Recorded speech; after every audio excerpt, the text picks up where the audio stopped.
Okay, let's be real.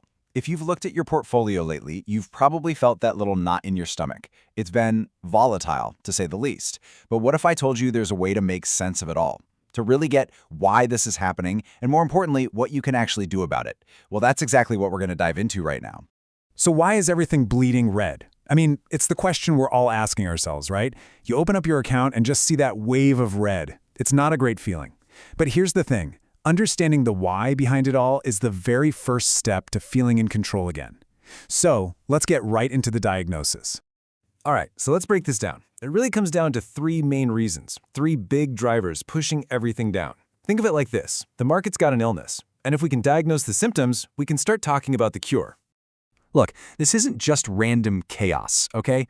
What's happening right now is basically a perfect storm of three huge pressures hitting all at once.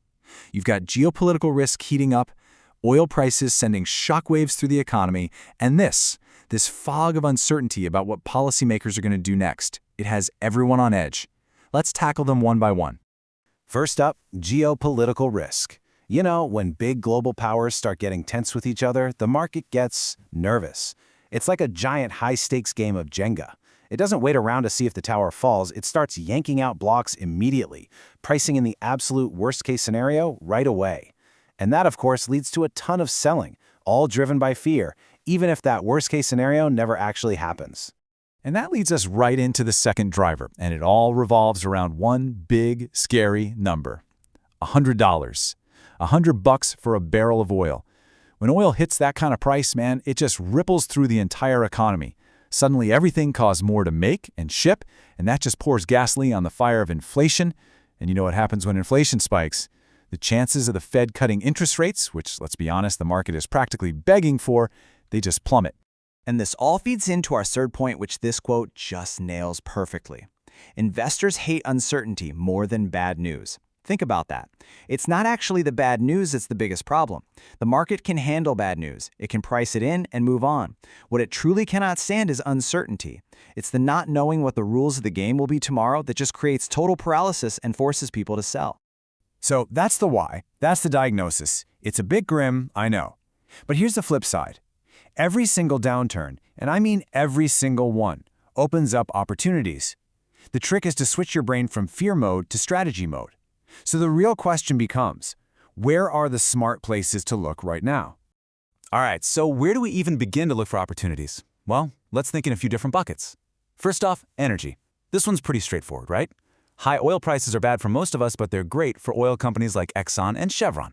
Then you've got your defensive stocks. These are the companies like Johnson & Johnson or Procter & Gamble. I mean, no matter how bad the economy gets, you're still going to buy soap and toilet paper, right? Their demand is stable.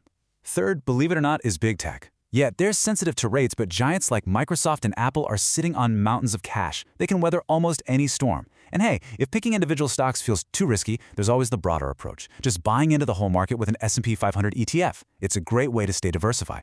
Now, no matter what you decide to buy, maybe the more important question is how you buy it. Seriously, trying to perfectly time the bottom of the market, it's a fool's errand. Nobody can do it consistently. A much smarter play is something called dollar cost averaging. All it means is you invest the same amount of money on a regular schedule, say every 2 weeks or every month, no matter what the price is. It averages out your cost over time and actually makes all this crazy volatility work for you instead of against you. Okay, so we've diagnosed the problem and we've spotted some potential opportunities, but what's next? What does the road to recovery even look like?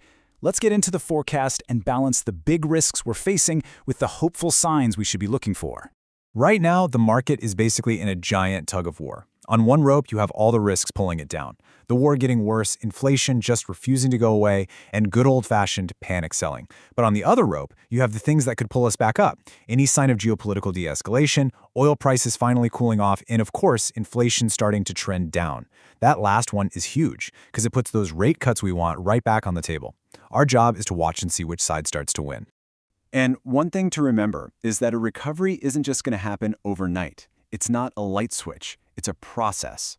You know, in the short term, over the next few weeks, we could totally see a quick bounce on even a little bit of good news. But a real, sustained recovery, that's more of a 3 to 6 month thing, once we get some actual clarity on the big issues. And the full back-to-normal recovery, well, that happens when companies start making more money again and all these huge risks we're talking about finally start to fade away. Look, all this theory is great, right? But the question is, what do you do with it? How do you turn all this information into a personal game plan? Well, that's what this last section is all about. Simple, actionable steps to help you get through this with a clear head. Okay, let's boil this all down to your core strategy. 4 simple rules. Number 1, stop trying to time the exact bottom. Just don't. It's impossible. Number 2, buy in pieces. Go in over several weeks, not all at once. 3, and this is so important, keep some cash on the sidelines. Cash isn't a sign of fear, it's firepower. It's your advantage. And finally, number 4, this is not the time to chase hype. Focus on high-quality companies that are built to last. And this is what that cash position looks like. We're talking about keeping maybe 20, even 30% of your portfolio in cash. And again, this isn't about hiding under the bed. It's about being prepared. It's about having what we call dry powder. That cash gives you the power and the flexibility to jump on great opportunities when they pop up, without being forced to sell something else when it's down. It is your single biggest strategic weapon in a downturn. And really, the whole game plan boils down to this one crucial idea. It's easy to look like a genius in a bull market, right? Everything goes up. But a downturn rewards quality. Your focus has to shift from speculation to strength. We're talking about strong companies, companies that actually generate a lot of cash, companies that are built to last. Because those are the ones that don't just survive a storm like this. They come out even stronger on the other side. So, let's wrap this all up with one final thought, a question for you to chew on. We've talked about strategies and sectors to look at and signals to watch for. We've covered a lot. But what if, through all the scary headlines and all the noise, the single most valuable asset you have is just patience? The patience to stick with your game plan, the patience to buy good companies over time, and the patience to just wait for the storm to pass. Is that the real key?